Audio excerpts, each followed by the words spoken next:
The rain fell in heavy sheets as if the sky itself was grieving with her. Each drop pounded against the roof of her rusted car like a ticking reminder that time was running out. Amelia clutched the steering wheel with trembling fingers, her knuckles white, her eyes red and swollen from crying. In the back seat, nestled in a hand-me-down car seat, her baby Lily stirred softly, making a small whimper in her sleep. Amelia turned to look at her child and then back at the small neon sign flickering just ahead: Eagle Crest Motel, vacancy. It was nothing more than a crumbling building beside a gas station, its paint faded, its windows smudged with grime. But it was shelter, and right now, it was all she could afford. She pulled into the lot slowly, as if afraid the car would give up on her too. Her hands trembled as she reached for her purse, counting every crumpled bill and coin. $34 and some change. That would get her a room for one night. Maybe two if she stretched it. Her stomach growled, but she ignored it. She hadn't eaten since the previous day, every last dollar had gone to formula and diapers. Inside the motel office, a tired-looking man with thinning gray hair barely looked up when she asked for the cheapest room. He slid a key across the counter, muttered the room number, and nodded toward the side door. No questions. No judgment. Just a transaction. And for that, she was thankful. Room 108 smelled of stale air, old carpet, and bleach. The bedspread had cigarette burns. The curtains barely closed. But Amelia didn't care. She closed the door behind her, locked it, and stood in the silence, holding Lily close. She was shaking from exhaustion, from fear, from the deep ache of everything falling apart so fast. Just yesterday, she was in a courtroom, signing her name on divorce papers with a pen that felt heavier than stone. Her ex-husband hadn't even looked her in the eye. No apologies. No regrets. Just walked out the doors and disappeared from her life forever.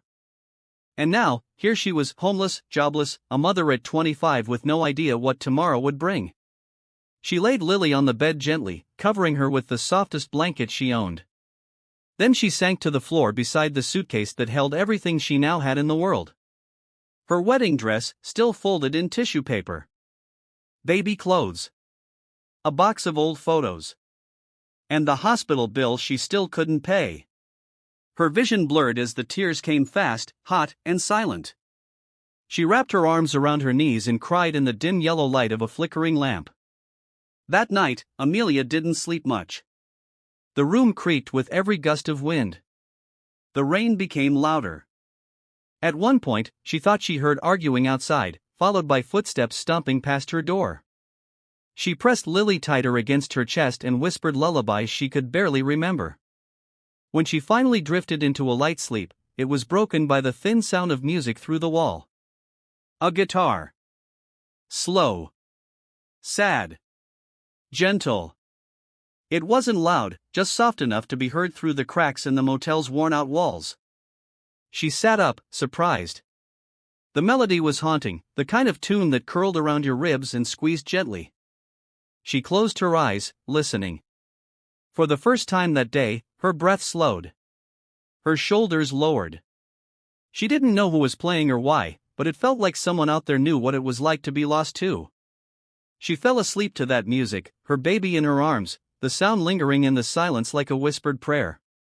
And she had no idea that the man on the other side of the wall, the one with the worn guitar and the broken past, was about to change her life forever. The sun peeked through the threadbare curtains far too early for a woman who hadn't slept properly in days.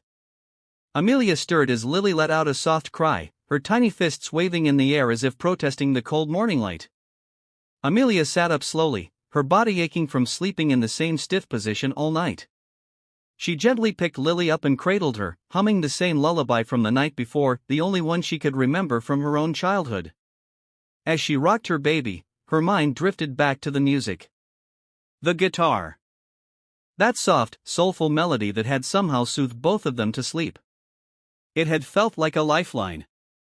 Like someone whispering through the walls, "You're not alone." The formula was nearly gone. She shook the bottle gently, hoping there was enough powder for one last feed. There wasn't. Her heart sank. She fed Lily what she could, then wrapped her in a second layer of clothes to keep her warm. Amelia herself was running on empty, but she didn't have the luxury of falling apart. Not with a baby depending on her. She reached into her wallet, $3 and a few coins. It would have to be enough for a small bottle of milk at the gas station next door. She opened the door and paused. There, on the ground just outside, lay a folded piece of paper with a $20 bill tucked inside. Her chest tightened. She looked around quickly, but the walkway was empty. Her fingers trembled as she unfolded the note. For your baby. No strings. Next door. It was written in shaky, almost reluctant handwriting, as if the writer didn't want attention, only to help.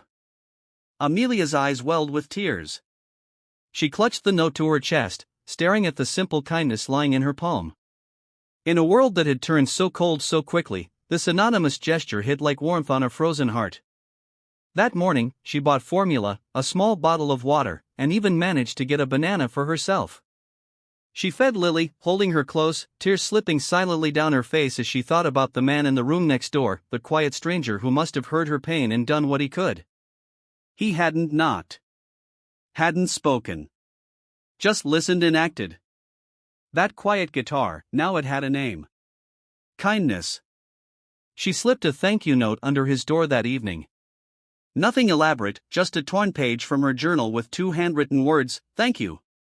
No reply came that day. But that night, the guitar returned. This time, the song was different. Still tender, still deep, but lighter, more hopeful. Amelia listened with her hand over her heart, Lily sleeping peacefully beside her. The music floated through the room like a soft breeze, wrapping her in something she hadn't felt in weeks, safety. The next morning, another envelope appeared. No cash this time, just a note. I know what it feels like to lose everything. I lost my wife and daughter in a house fire 2 years ago. Music's the only thing that kept me alive. I'm not trying to get in your space. Just wanted you to know you matter. Amelia read it once. Then again. Then a third time, letting the weight of his words sink into her skin. This man, this stranger, had lost everything, just like her. Yet instead of shutting the world out, he reached out to someone else in pain. She didn't even know his name, but suddenly he felt familiar, like someone she had always known. That afternoon, she found a Motel coffee cup and a granola bar in her bag and set them outside his door with another note. I'm so sorry for what you've lost. You don't know it, but your music has helped me sleep for the first time in days. I don't have much, but here's a little something to say thank you again. From room 108. They didn't speak in person for a while, but the small acts continued. He'd leave formula or wipes outside her door. She'd leave a small snack, or one night, a hand-drawn picture Lily had scribbled on the Motel notepad with a crayon. And every night, the guitar would play.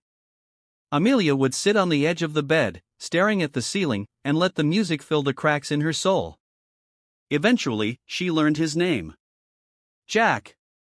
One evening, as the sun dipped behind the horizon and cast a golden glow across the parking lot, she stepped out to get some fresh air and saw him for the first time. He was sitting on the metal steps just outside his room, guitar resting on his knee, plucking strings absent-mindedly. His face was weathered, beard speckled with gray, eyes deep set with a grief he no longer tried to hide. He looked up and gave her a small nod. Not a smile. Just acknowledgement. Amelia hesitated, then stepped closer. You're Jack, she said softly, clutching Lily against her chest. He nodded again. And you're the girl with the baby who leaves better coffee than the motel serves. She laughed, really laughed, for the first time in weeks.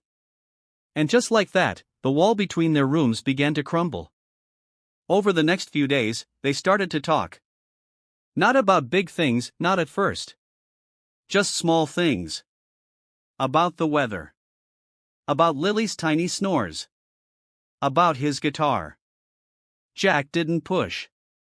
He never asked about her past. But over time, she told him anyway. About the divorce. The betrayal. The shame.